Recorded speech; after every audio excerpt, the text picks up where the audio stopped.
Good morning, beautiful souls. I am Tamara from Soul Blossom Intuitive Energy Healing, and welcome. Welcome to chat hour, maybe. I'm not really sure. Spirit were calling me to chat about what's been filtering through my thoughts this morning. So here I am, showing up, being real. Time to get authentic, fully authentic. Time to stand in my full authenticity. All right. And I'm really, really nervous. I'm really, really nervous because I don't normally talk about this stuff with, not just everyone. So just give me 1 minute. I'm going to share this live stream into my support group and just make sure that the comments are coming up on my laptop. So just give me 1 second.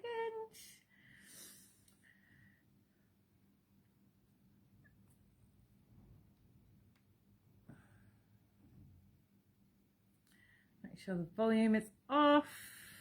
Share.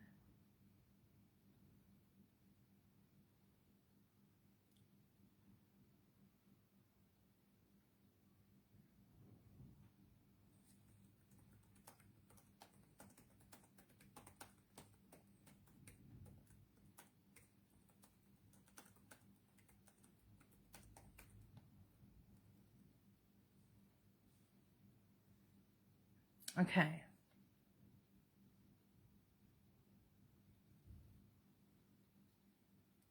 Just stalling now because I'm a little bit nervous. Gosh, that looks terrible today. Okay, so topic of discussion today: standing in your full authenticity. Where are you not being real? So I don't even know where to start.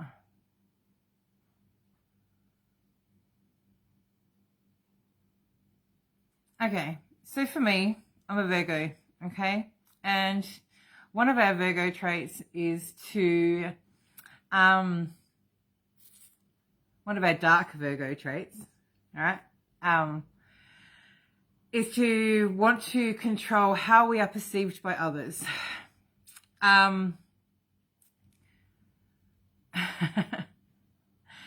And I didn't think that I really did this too much, but the more I feel into it and the more I look into it, the more I realize there are so many parts of me that I hold back. There's so many parts of me that I don't share.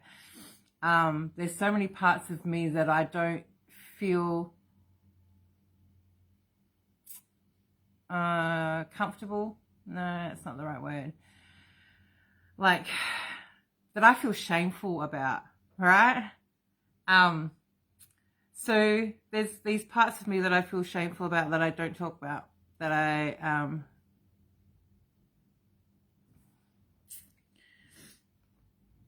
wow, we're starting early today.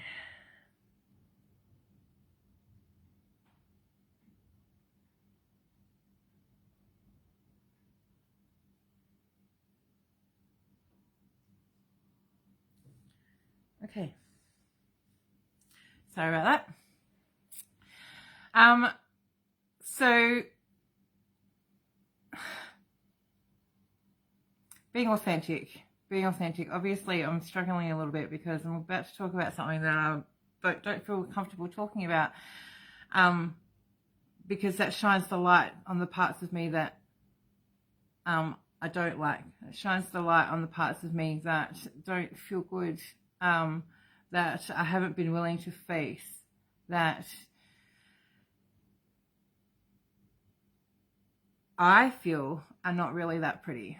So I don't know whether that's the right way of putting it, but it brings me shame. It brings me shame, even though it's not really anything to be shameful about.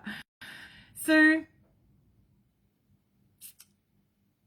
okay, let's get to the point. I don't want people to talk around in circles, so let's get to the point. So, living in today's climate, with all the things that are going on in the world, there's a lot of us that feel powerless, that feel like our choice is being taken out of our hands.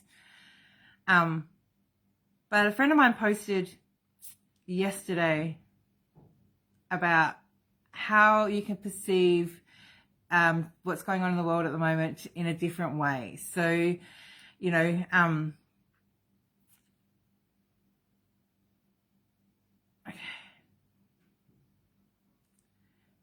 so basically the things that we're missing out on are the things that we don't actually need in our lives anymore.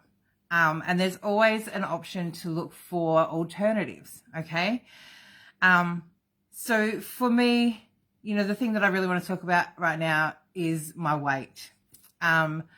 Because it's the one thing that is always in the forefront of my mind. It's the one thing that I always struggle with. It's the one thing that I feel the most shame about, that I don't actually speak about. But it means that I don't feel comfortable. I don't feel comfortable in my own body. I don't feel comfortable in my clothes. Like, I just don't feel comfortable. But for me, losing weight's not just about eating well and exercising. So here's a bit of a heads up, folks. Don't ever tell an overweight person that all they need to do is eat well and exercise, because, you know, there's a pretty good chance that they actually know that already. But the thing about losing weight for an overweight person is it's not about eating well and exercise. It's not just about eating well and exercising. There's so many layers underneath. There's so many emotional layers underneath. So each layer that we put on ourselves as a form of protection, is a layer of, you know, emotions, unresolved emotions, guilt, shame, grief, all of the things. So I'm a highly sensitive human. I'm an empathetic human. Like I'm an empath, and I feel everything. Okay. And for most of my life, I didn't realize, like I just didn't know. All right. And I didn't realize how other people's emotions and energy affected me. And that I could block it out. I didn't actually realize that. Right. So, and because of that reason, I was quite a people pleaser. I thought that it was my role in this life to make everybody else's life better, all right? And well, it is, but not to the detriment of myself. So, I thought that my sole role was to keep everybody happy so that everyone could be happy, okay?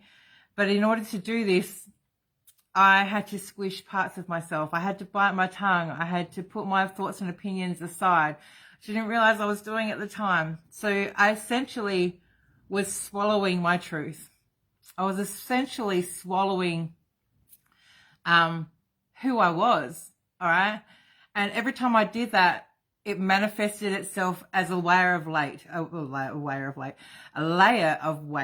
okay? Of protection, a layer of protection, because I didn't actually know how to protect myself energetically. Good morning, Lisa. Thank you for joining me. That's you as well. Yeah. No, right. That's why I need to talk about this stuff. No matter how hard it is. So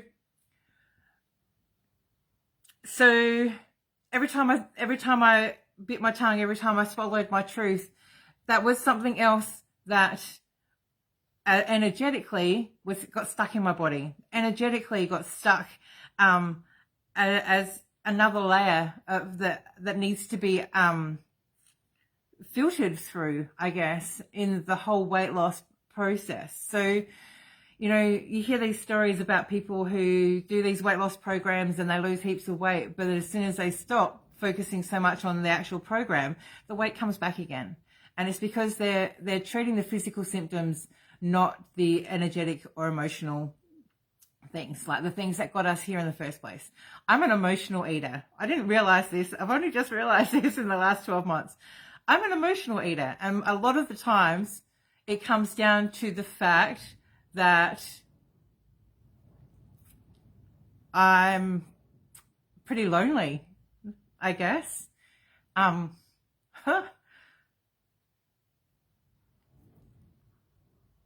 pull myself together. I spend a lot of time by myself, and while I'm surrounded by a lot of great people, there's still a degree of separation. So I find a lot of the times that I do eat are at nighttime when I'm by myself. Okay. But if I've got others around me, then I don't. So, but in saying that, those moments at nighttime when I'm by myself are when I'm still. It's when those emotions get a chance to filter through. It's when, you know, the craziness and the hustle bustle of the day goes quiet, so you can be still in those moments. So a lot of what we eat is connected to our emotions as well. So I learned recently that, because I've been craving crunchy things, right?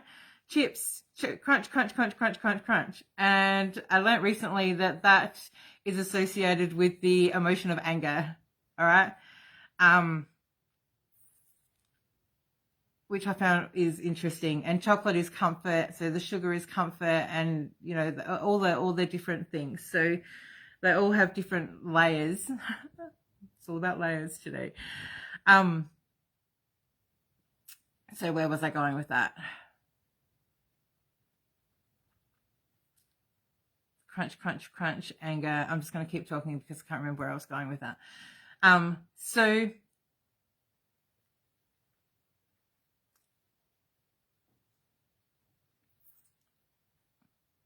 okay, I don't remember where I was going with that. I'm sure it'll come back to me. Okay, so the layers of weight that we carry are a form of protection. They keep us safe. And for me, it gave me an excuse. For a long time in my life, oh, that's where I was going with that. Okay. So when I was growing up, I was a overly energetic, happy, bubbly, like crazy, just magnetic human being, right? But I always said, I'm a happy person. I don't understand how people can be unhappy until they've got something to be happy about. I don't do angry and I don't do sad. I'm a happy person, right?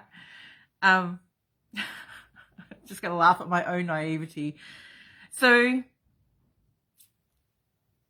that the layers of anger and sadness that I didn't deal with as a child compounded, all right? And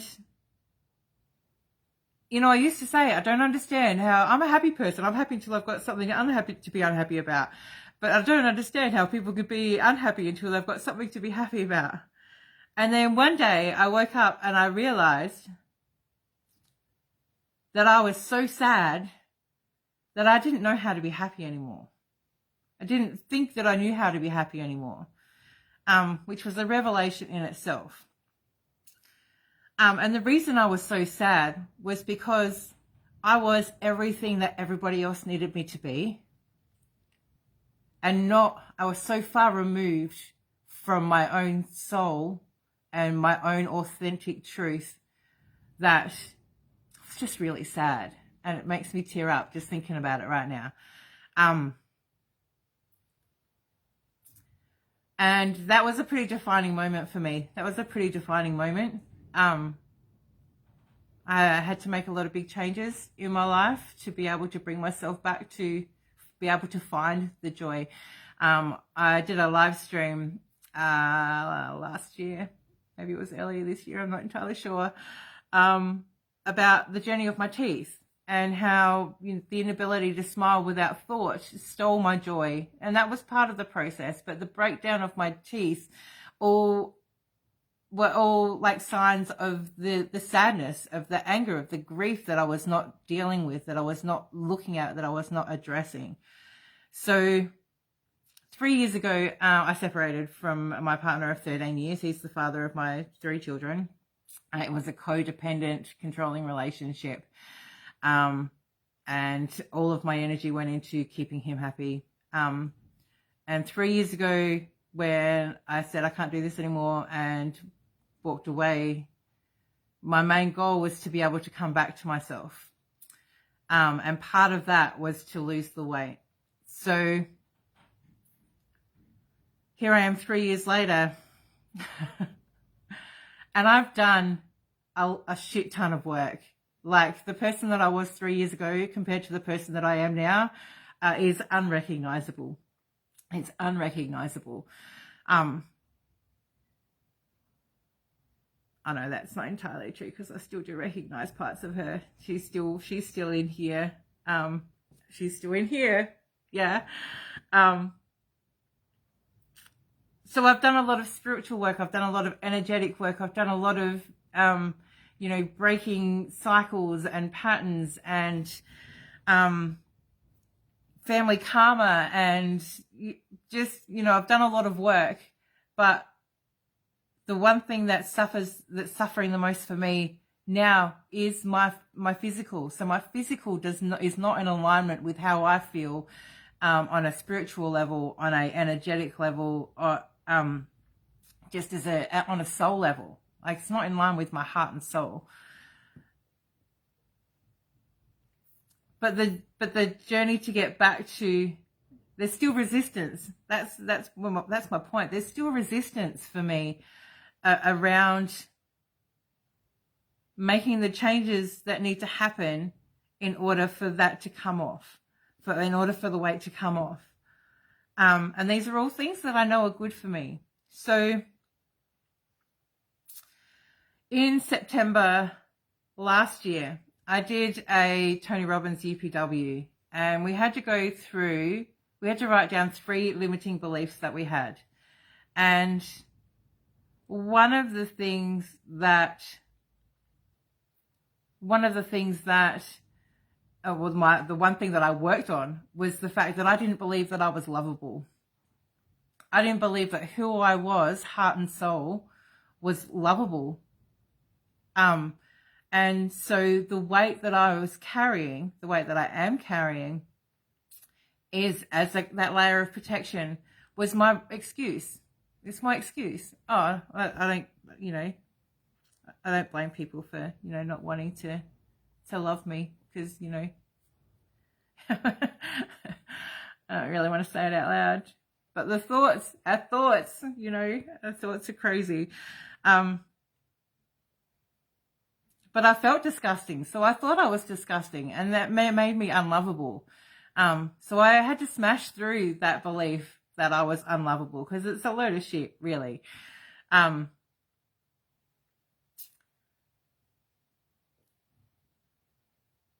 So here I am. I've smashed through that belief, which has helped me improve the relationships that I have with everybody around me, because I would hold people at arm's length because I didn't believe that they could love me anyway. So, I would hold people at arm's length. But so it improved the relationships that I had with everybody else around me, but it didn't improve the relationship that I had with myself. So this is my biggest hurdle. Oh, thanks, Sarah. This is all part of me coming back to and I'll explain my hair in a minute. So this has all been part of me coming back. It didn't improve the relationship that I had with myself. And this is going to be ongoing. I think no matter how much work I do around this, it's going to be, my biggest hurdle is getting out of my own way, is getting out of my own head. It's, feeling my intuition drop in and going, you need to do a live stream about this, Tammy, and then showing up and doing it anyway. All right. It's about being real, and it's about the shadow aspects of, okay, all right, here we go. So I can love all the light parts of myself. I can love all the beautiful things about myself. I do, like, I stand in that light part of who I am. And I shine that on everyone. Like, I want to shine that shit on everyone, right? I want to cover them all in my light. But I don't like to look at my shadow. I don't like to look at those parts of myself that I don't like. And out of all the work that I've done over the last 3 years specifically, shadow work is the one thing that I know that I needed to do, but I haven't really stepped into, because it means looking at all those parts of ourselves that we don't like and integrating them and accepting them as part of who we are. And just because they're parts of ourselves that we don't like, it doesn't mean they're bad. I want to clarify that. And I need to clarify that for myself quite often. So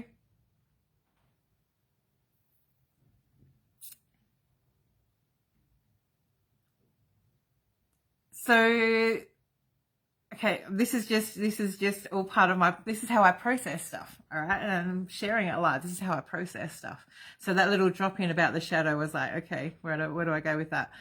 So the shadow work is the one thing that I not refused to do, but avoided. I've avoided it for years. I know that it's there, avoided it.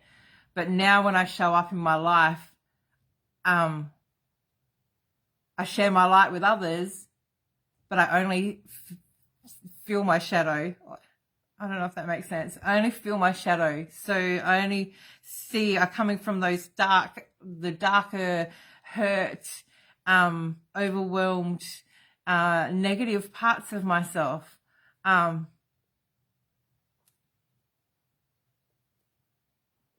that's what stops me from doing the things that I know that I need to do in order to be at my best.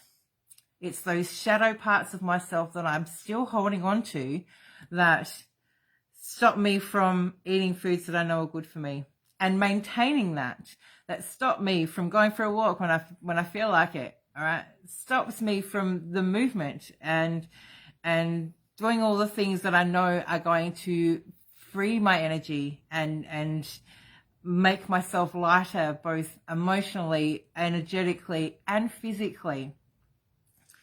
So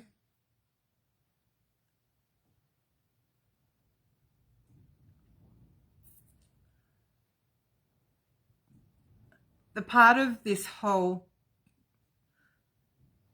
changing of the Facebook page and having to go back through my old page as well, being able to start fresh, I guess, here, because the freshness here is all about authenticity. It's all about me showing up and just showing up as me. I was going to say without fear, but I was nervous as bugger before I came on live stream this morning. But Spirit, like, this was stuff you need to talk about, tell me. So the shadow work's important. The shadow work is important. And that's something that I'm certainly going to be looking into now that I have the awareness of it. But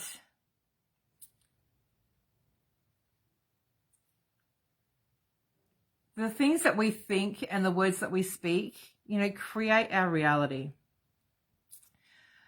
And for many, many years of my life, I was a pot smoker. So I spent a lot of time in my head.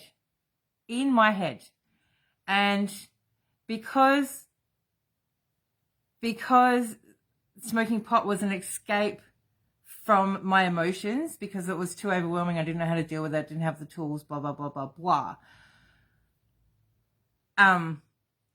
But it still wasn't in line with how I wanted to be perceived, okay? And I didn't want the shame and the embarrassment and the disappointment, I guess, of those around me. I didn't want to disappoint those around me by because of this person that I felt that I'd become, because I'd spent so much time in my head telling myself all these bad things about myself.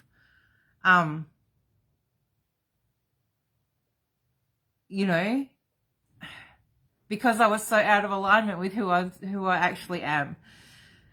So, there's all these neural pathways that need to be rewired now. There's all these neural pathways that need to be readjusted that I've been working on. So my ex was very negative, still is very negative. Always looking for the problem, always looking for the worst case scenario. And I lived in that for 13 years. So, you know, the process for me now is rewiring those pathways. It's about, you know, catching myself in that negative thought and reframing it. It's about, you know, being conscious of the things that I'm actually thinking about myself. Because the way we speak to ourselves, you wouldn't speak to anyone else like that. I sure as shit wouldn't say half. I wouldn't say any of the things that I say to myself to anyone else. So why is it acceptable for us to say those things about ourselves? There's a lot of other things that come into that. You know, the beliefs that we're taught when we're growing up about, you know, the things that people say to us, we take those on board, and then we believe those about ourselves. You know, I remember I got told I was a show-off as a child. This is just dropping in, all right? I got told I was a show-off regularly as a child. But I'm the middle child of 5 daughters, and we're all really close together. And that was just me going, I need attention. I need you to give me some attention. I need you to see me. I need you to see me. Oh, that's interesting. So the loneliness thread for me started when I was about 4 years old. With all the inner child work and stuff that I've done, it started for me when I was about 4 years old, where my older sisters would go off to school and my mum would be at home with my 2 younger sisters, and I would be at my grandma's house just kicking around by myself, because I didn't want to, didn't want to be in the way of mum. Well, they didn't want me to be in the way of mum looking after the 2 little ones that gave mum a break because she was, pretty much solo parenting. Good morning, Belinda. So that loneliness thread started from 4 years old. This is why I'm so passionate about inner child work, because I've done a lot of work on this with my inner child to make her feel safe. Well, that's interesting as well. So I wanted to show up and talk about this today because I want to be real and I want to be authentic and I want to be accountable for how I show up, for the things that I say, for the things that I think, for my actions, for bringing myself back in line with who I am. Back in line with my heart and soul, yeah? Because it's an evolutionary process. I had a couple of beautiful revelations on live stream today. So retraining the neural pathways. So I have this amazing tool. It's called EFT, and I've got my certification there waiting for me to actually do it. But as a part of the certification, it means I actually have to tap every single day for 100 days, right? And I keep getting in my own way because I know that this is such a powerful tool that it is going to be able to support me in shifting all of this stuff really quickly, right? But then we're left with the question, who am I? Who am I without my weight? Who am I without my trauma? Who am I without my story? All right, because it's my story. It's all those limiting beliefs and everything that's happened that I've reconfirmed, attracted situations through my life to reconfirm these things for myself. Who am I without that? All right, who am I without that? I've got a pretty good idea of who I want it to be. Like I journal on this. I write what I want my life to be and how I want to actually show up. But that image of who that is and where I'm at right now are so vastly different, right? It's like total extremes in difference. So getting from this point here to this point here, it's hard. It's hard. I don't like it when things are hard. No, that's funny. I'm going to write that down because I think I need to work on that. I don't like it when things are hard.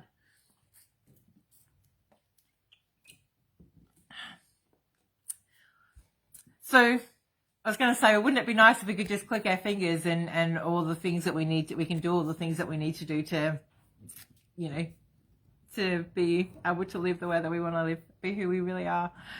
But the truth is, see, that's a limiting belief. Okay, that's a limiting belief. It's hard. It's not really. It's not really. When you actually believe in yourself and believe that you can, it's not actually that hard. And the more you tell yourself these things, the more you believe them. Right? That's why, you know, that's why I journal. That's why I journal about all the things that I'm trying to create in my world, as opposed to all the things, or I do like to purge journal. That gets out all the shit that's actually in my head. But then, you know, journaling all the things that I want to create, I choose to believe that this is coming into my life. I now make, you know, I now have a home that suits all of my needs. That's what I'm trying to manifest at the moment, a new home. So, that's a part of retraining the neural pathways. That's the way of stopping yourself from focusing on the negative, all the bad things, all the fear, all the things, you know, that stop us from stepping forward and stepping into ourselves and being able to do all the things that are good for us. All right. So I don't know if there's anything else. Do you have any questions, any thoughts? Anyone want to contribute to the conversation today?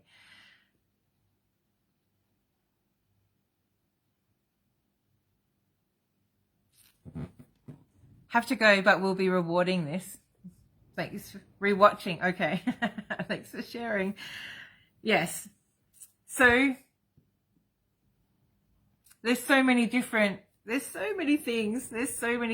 that contribute to me holding on to my weight. But I don't want to do it anymore. I actually want to have the energy. I don't want to be tired. I'm looking into medical medium stuff because his stuff resonates with me. My body shows signs of, you know, it's talking to me. My body talks to me. Everybody's body talks to them, but mine is talking to me at the moment. I've got this spot. I've got this spot on the back of my head. Well, let's start with my skin. So I look at myself now and I go, okay, my liver needs some work. My liver needs some detox. And there's this spot on the back of my head that itches. It's the same spot. It's that one little spot on the back of my head. And it's been doing it for weeks. And I was in the shower a few weeks ago and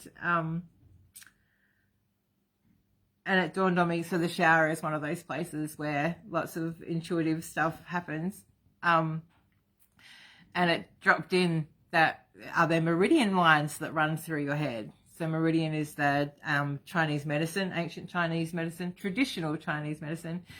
I was like, is there meridian lines that run through your head? And I looked it up, good old Google.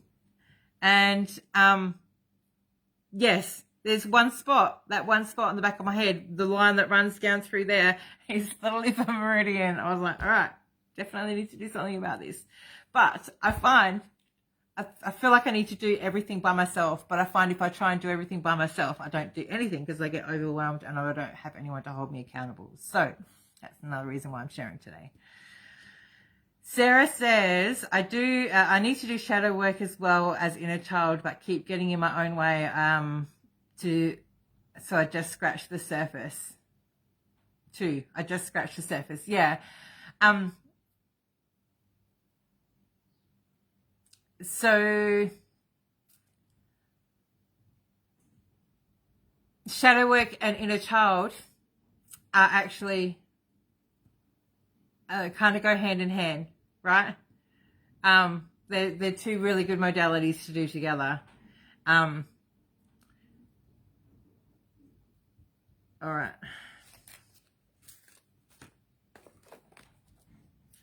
So we've just finished 30 days of inner child and it was really powerful. It was really powerful. So I might run another one. Oh, see, that's my spot on the back of my head, itchy because I'm talking about it. So I might run another one, but include shadow work with it as well. I'm going to write that down.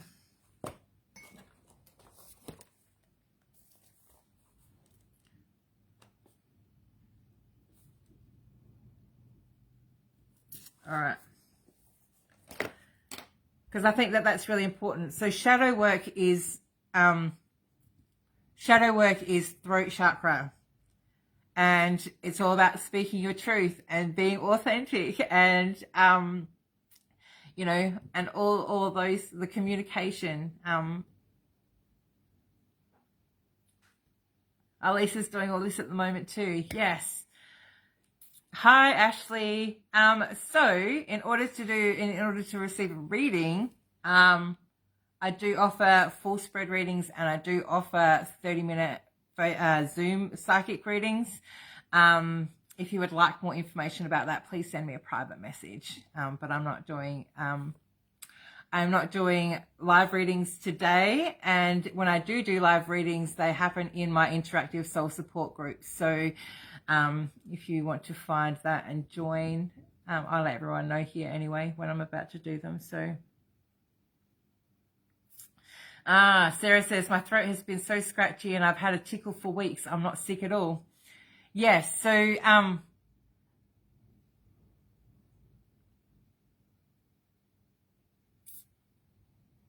so is there something that you are needing to say that you're not saying? I know that for me at the moment, I'm really called to speak. I've kind of held my tongue about a lot of things over the last year and a half. But I'm really feeling called to just speak, to just get on live stream and talk about stuff. And I know that's not possible for you, but is there an area of your life that you feel like you don't have a voice? Is there an area in your life where you feel like you don't give yourself a chance to speak your truth? Because speaking your truth doesn't always mean, you know, speaking truth to everyone around you. It's about being honest with yourself as well.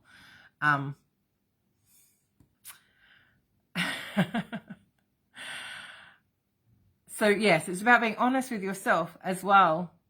Speaking the truth to yourself. Because sometimes it's hard to admit the truth to ourselves as well. So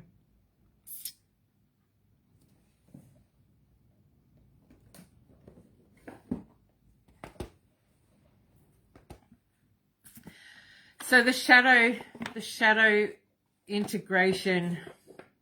Yeah, I think I'm going to do that. I think I'm going to do that for sure.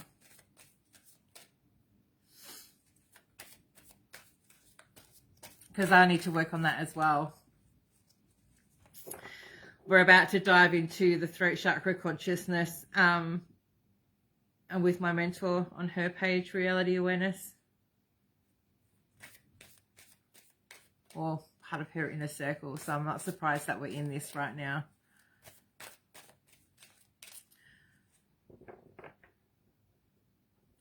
So I spent a lot of years worrying that my truth would alienate people that I love. I spent a lot of years worrying that if I wasn't everything that everybody else needed, then they wouldn't love me. Or they would leave me. So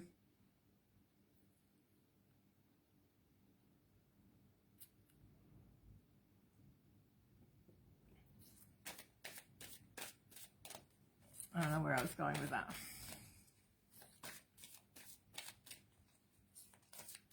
Abandonment fear. Interesting. Abandonment fear.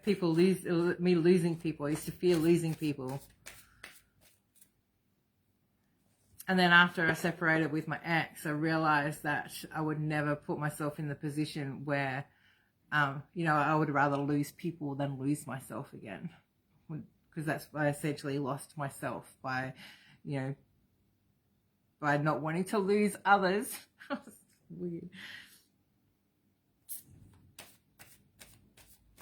You've been following some of Hannah's work as well. Yes, I work behind the scenes for Hannah. I love it.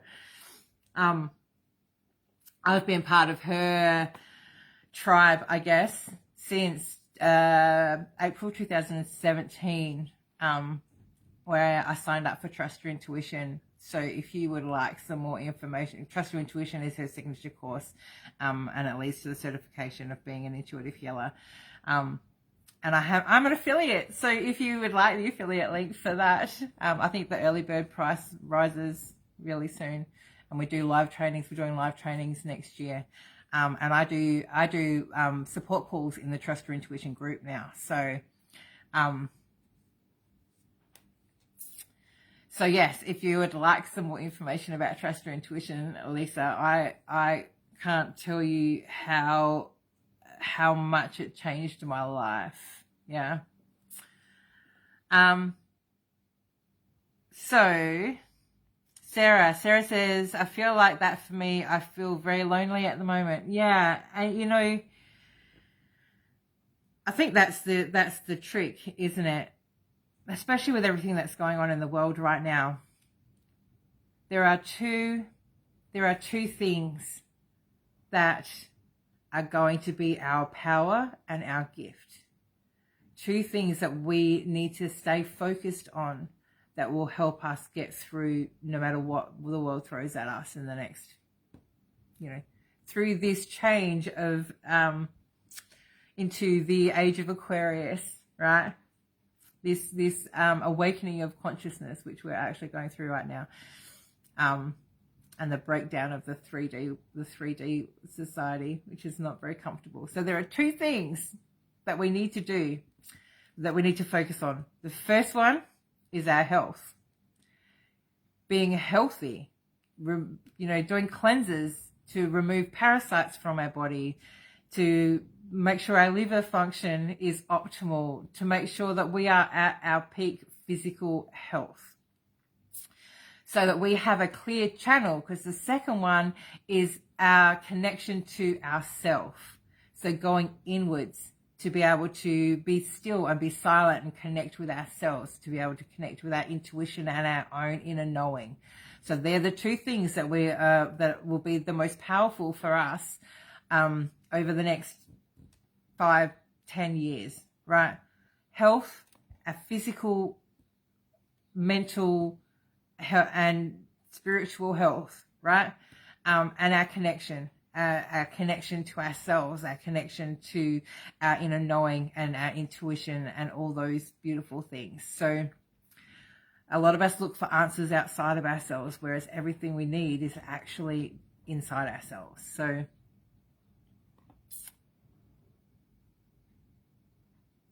but I'm the way putting the walls up. You put the walls up. Is that what you're trying to say, Sarah? I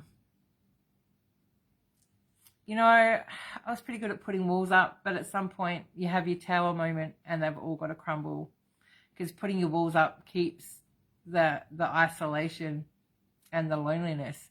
Trying to control how other people perceive you puts the walls up. So I guess, it's about finding ways to be comfortable with yourself. It's the shadow work. It's the connecting to the inner child. It's finding the joy. That's another thing I'm going to do, actually. I'm going to do that free on my page. I'm going to do 100 Days of Happiness Challenge.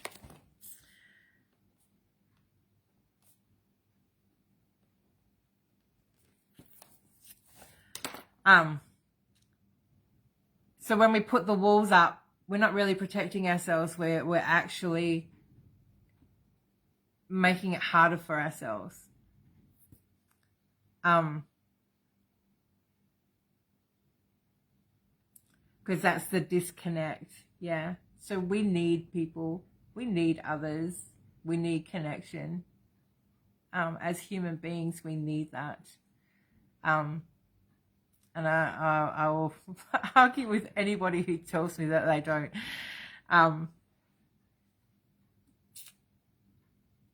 So the connection with others is important as human beings, but but nothing is more important than the connection that we have with ourselves. So if you can build that connection, giving yourself that nice clear vessel, and being able to, and taking the time to connect to yourself. So I'm definitely going to do, okay, see, show up and stuff drops in. So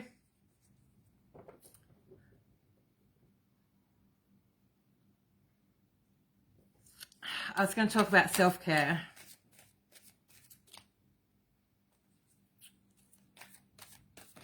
I know as busy mums, I know you're a busy mum, Sarah. It's hard to find that time for ourselves. Did we talk about this? Did we talk about this in your reading last week?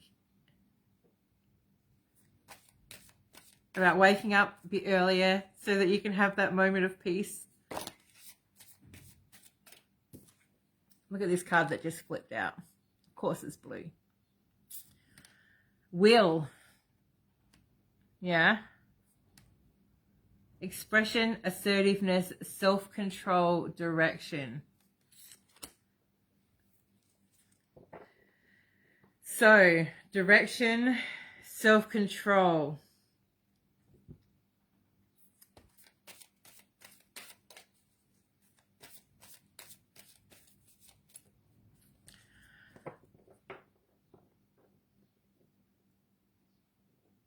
So, I'm going to set some goals. Anyone who knows me is probably laughing right now because I'm not that great at goal setting. Yes, Sarah says, yes, we did. I've tried, but since then my 7-month-old has woken at 5:30 every morning. Of course he has. Of course he has. So, see, look at that. Energetically, whatever we are going through, our children feels as well. So whatever work we do on ourselves helps with that, helps heal our children as well. So one thing that I like to do with my children when I need to be doing something, so if I'm going to do a meditation and I want them to not disturb me, generally if I tell them that I'm going to do a meditation and they're not allowed to disturb me, then they'll want something, or they'll come in and every 5 seconds they're like, they want something or need help with something. But I find if I do this one thing, it's because they feel the disconnect of your energy. They feel the disconnect of your energy, so you don't have your attention or energy or, you know, focus, I guess. So what I like to do is before I do whatever it is that I'm going to do, I send out a ray of light from my heart, and I wrap it around each of them and then bring it back into myself. So they're literally wrapped in my love, my energetic love, for the duration of whatever it is that I'm doing. And then they still feel my energy with them. They still feel like, they don't feel the disconnect. They actually don't have, so they don't actually bother me. So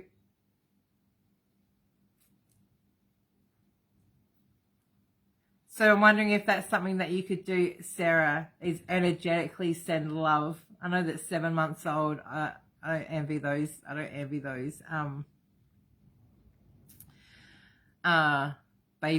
Those baby times. I love all 3 of my children, and I've loved the whole process, but I'm really grateful that they're at ages now where they're pretty self-sufficient. Yeah, I don't know whether I'd cope. No, of course you would. You always do. But the idea of it doesn't really tickle my fancy too much.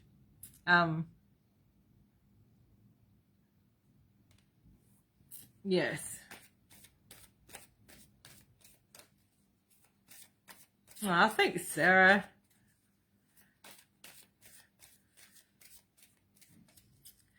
takes me a little minute to actually settle in when I start these live streams, but once I get talking, it's good.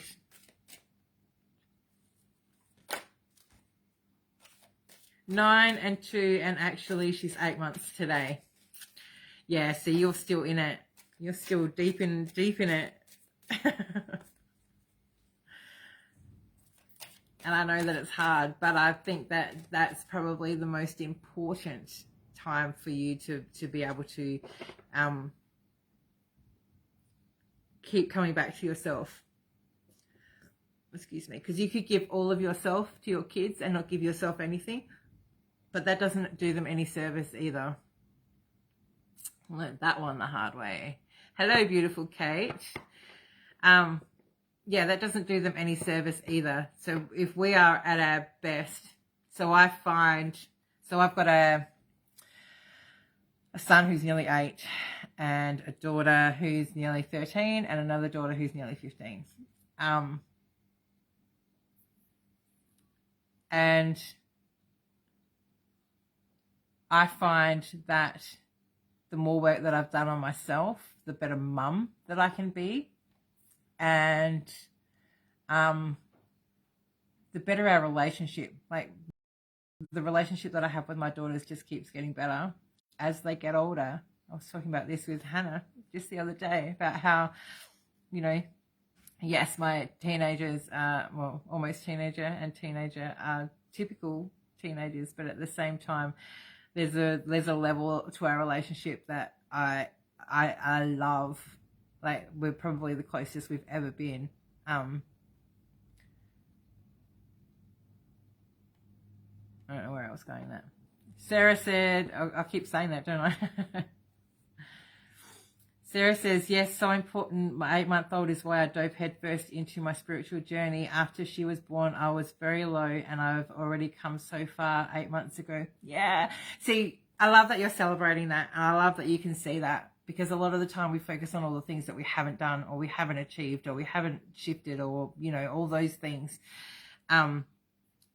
But it's really important to look back and go, oh, hey, actually, remember when you used to be like this? Remember when this sort of stuff used to bother you? Remember how, you know, you're in, you know, being able to acknowledge your goals, acknowledge your wins. Speaking of goals, I was going to set some, wasn't I? Sarah, I haven't actually read this. It's on my list of things to read, but I want to bring it to your attention, if I can find it, because I know you've got all this spare time for reading and stuff.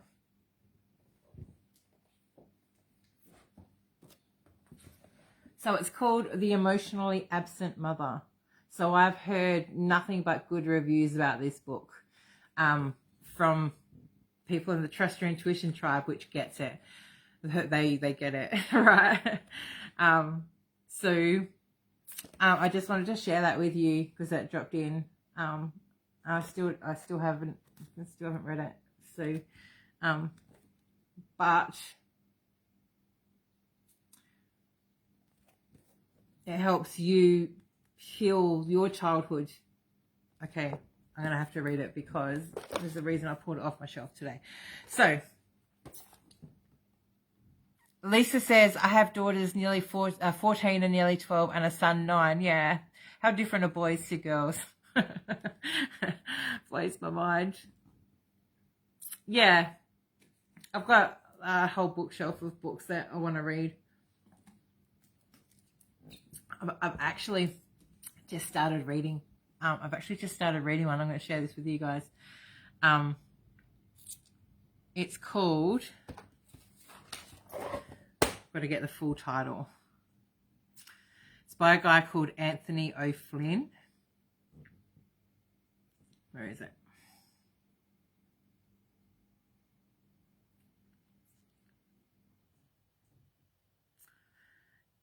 It's called Paradigm Shift, The Global Awakening of Humanity 2020 to 2040. So I'm only 2 chapters in and I'm already like, I have to share this with all my friends. Give you a little bit of an insight into navigating the world coming up. Excuse me for a second.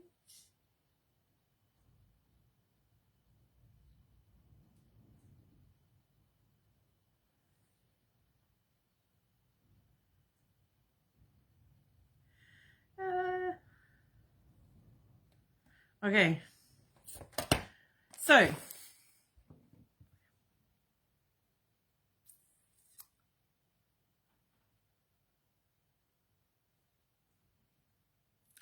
okay, I'm going to set some goals, right? So as I was saying before, anyone that knows me, knows that I'm really not good at setting goals.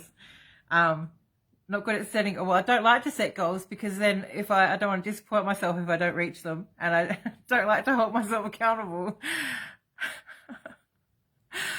So I'm hoping you guys will hold me accountable. So I'm going to set myself some goals, all right? The first one is at least 10 minutes of movement every day. Okay? At least 10 minutes of movement every day, because exercise is such a powerful healing tool as well. So, okay, so exercise every single day for 10 minutes. And one more. I'm going to do the shadow and inner child program, I reckon, because I want to do the shadow meditation every day with EFT. So I don't know if you guys know how EFT works. It's energy tapping. It basically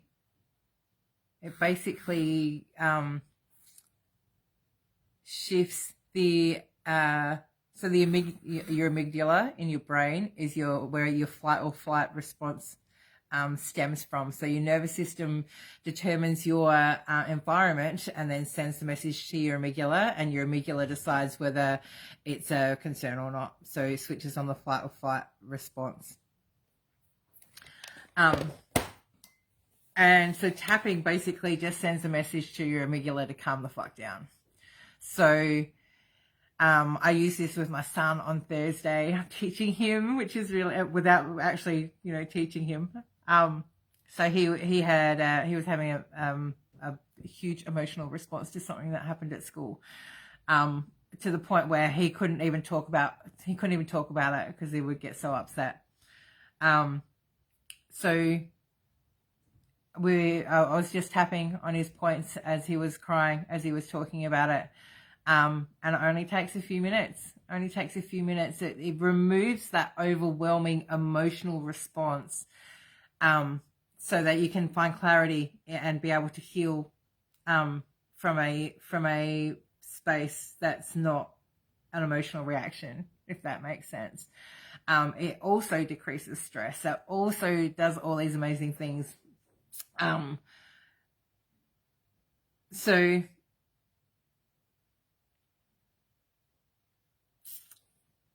EFT. All right, here's my goals. 10 minutes of exercise. And I implore you guys to set your own goals as well. 10 minutes every day of movement. Because if I put it down as exercise, I'll be like, exercise. He was feeling better. Yeah. It was just, I don't know, you have a 9-year-old son. You know how they hit that 7-8-year-old mark and all the hormones and the changes happen and they kind of get this aggression, and I don't know, he's shifting into the next phase of boyhood, I guess. So navigating that's been really interesting. So he had a fight with his best friend, and his best friend told him he didn't want to be friends with him anymore. But they forgot about it. Like, yeah, just pretty much just like that. Yeah, your son's shifting at the moment too. Yeah, it's interesting navigating. It's definitely interesting navigating that age period. All right, 10 minutes of movement every day. Shadow meditation. with EFT. And there was something else. There was something else that just dropped in. Sunshine. Sunshine. I want to make sure. Sometimes I get so caught up in what I'm doing that I don't spend enough time outside. So sunshine every day, even if it's raining. Sunshine, outdoor time. To ground. Okay. So I can do the sunshine and the 10 minutes of exercise or movement, should I say, at the same time. See? Multitasking. So I'm locking that in, guys. That's my goals. That's my goals for the next few weeks. Self-control, direction, expression, assertiveness, will. All right. So, have you got some goals as well, guys? Share them in the comments. Guys, beautiful souls. Degeneralize.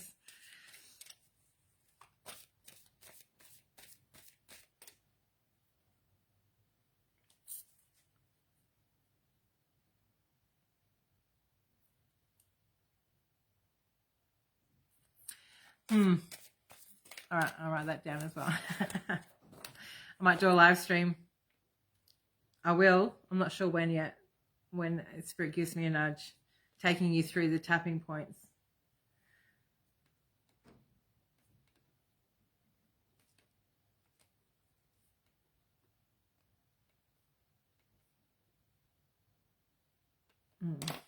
Because it's one of the things that I use. It's one of the most powerful tools that I use when you work with me.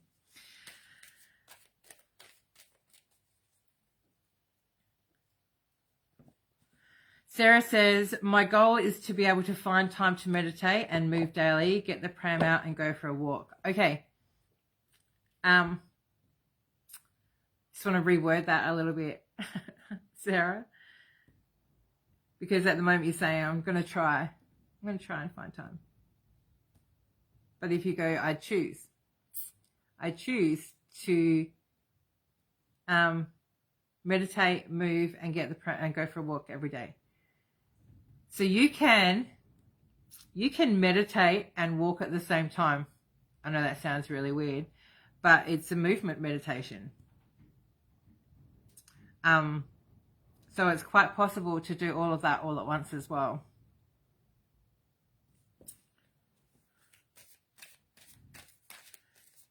I think even just getting out of the house and out in the sunshine. I choose. So Lisa's going to meditate. Try to visualize what I want. Not good at visualizing. Okay, so you don't need to actually see it. All right, as long as you know or feel. Yeah. What's the other one? Here. And try to reduce stress while Christmas shopping. So this is all about perception, Lisa.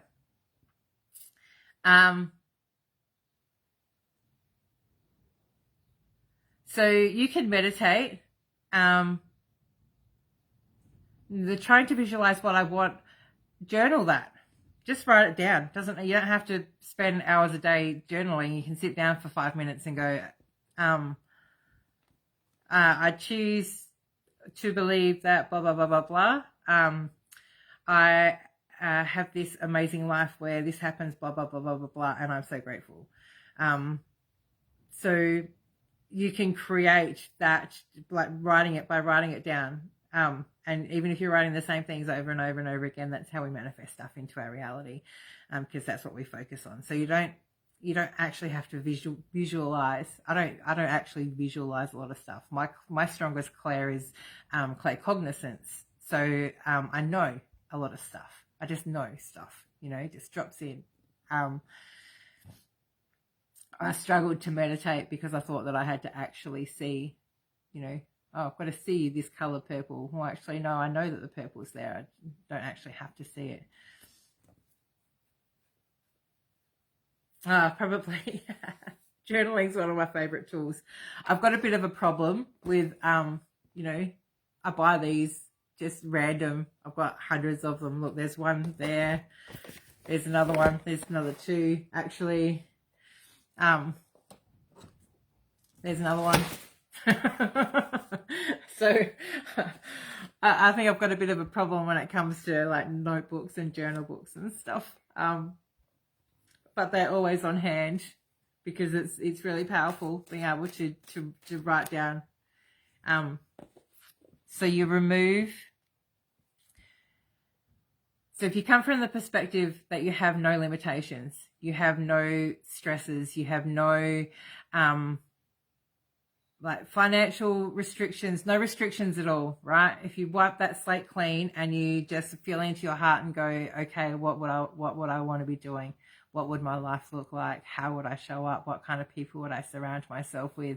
What kind of work would I be doing? What kind of house would I live in? Like, you can answer all these things coming from that space of no restrictions. Yeah. Because when you do that, that's what your heart and soul wants. And that is what is actually possible for you. Yeah. So, you said you want to try and reduce stress while Christmas shopping. That's a perception, all right? That's a limiting belief, all right?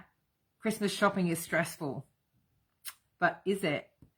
How can you find a way of shifting that mindset to believe that that I'm going to find exactly what I'm looking for? I've got this great idea for such and such gift, and I can't wait to buy it for them, and I can't wait to find it for them.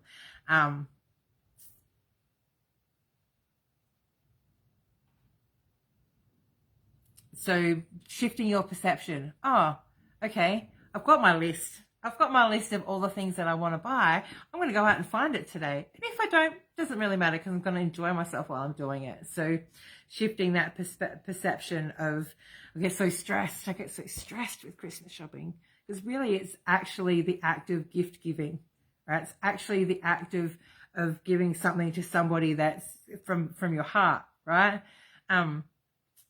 But then you go to buy all this stuff and you're in that stressed energy. So that's what you're actually passing on. It's not actually that gift of love that you intended. Yeah. So Lisa says, that's what I was having trouble with Hannah's meditations, thinking I needed to visualize what she was saying, but instead all I get is colors. I now know that's okay. Yes. So there's four ways. There's four ways that we receive our intuition. There's claircognizance, which is knowing. There's clairaudience, which is hearing. There is clairvoyance, which is seeing. And then there's clairsentience, which is feeling. So generally people have one clair that's stronger than the other, but they're like a muscle. So the more you use them, the more you build their strength, right? So a lot of meditations will say, now you see such and such.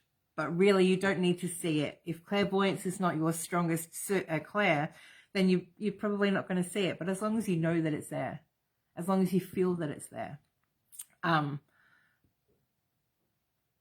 yeah, or you can hear, yeah, it doesn't really matter.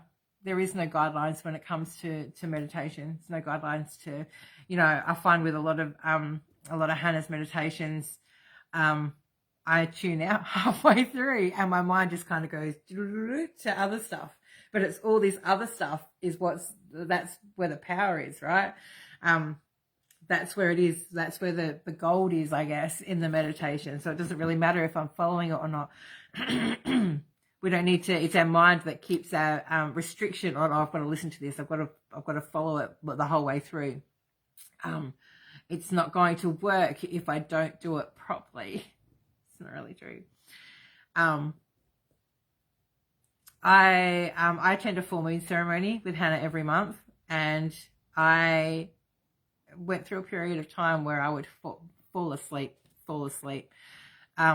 during the meditation, and I would get so frustrated that because I like the knowing of the process. But at the end of the day, even if we are asleep, it's still working on a subconscious level. So even if you put your meditations on when you go to bed and you fall asleep, it's still working on a subconscious level. It's just the logic brain doesn't get the clues. The logic brain doesn't get to piece it together. but the heart and soul does. Yeah. So yeah, that's another thing. If you wanted to be meditating, you can put it on at nighttime and just allow it to play through. And if you fall asleep, you fall asleep. It's still working. It's still doing its thing. And you might even have dreams. Yeah, your answers might come in dreams. In your dreams. Not that I remember. Everyone at the moment is like, you've got to pay close attention to your dreams. And I know I'm dreaming like lots of big stuff at the moment, but when I wake up, it's gone. And then I'm like, okay, maybe my logical brain doesn't need to know. Maybe it's working on a soul level, and not maybe, it is working on a soul level. Yeah. Oh. I'll tell you guys about my hair. So part of reclaiming myself, I always put myself in like this little box of what I think is appropriate. And for a while I was dyeing my hair purple, but because my hair was so dark, it didn't really hold the color, didn't really look purple unless I was out in the light. And it wasn't the purple hair that I actually wanted. And then I decided that it was just too hard, and it washed out in a couple of days, and it just went this horrible color. And it's not actually a horrible color, but it wasn't the purple that I wanted. So I just dyed it brown. But then I come into a realization that brown is just boring, and it's not what I want. It's not who I want to be. It's not how I want to show up. I really want purple hair, like purple hair.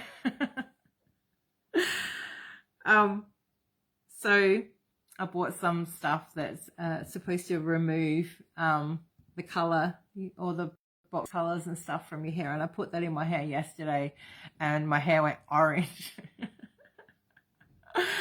Really orange. And I bought just a blonde box to put in to see if I could lighten it, but I put the blonde box in, and this is the color that it came out. So I have to wait for my bleach to get here, my actual bleach to get here. But it doesn't actually look too bad. Don't mind if it lasts a little bit longer. Certainly doesn't look as orange. They were calling me Ed Sheeran. My daughters were calling me Ed Sheeran last night with my orange hair. So hopefully soon I'll have purple hair. And I can't wait for purple hair. Sarah says, I'm dreaming but can't interpret at the moment, but I'll keep writing them down. Yes, I love your new hair. Thank you. Yeah, we'll see. I want it to be purple. It needs a haircut. I need a haircut. Maybe. We'll see.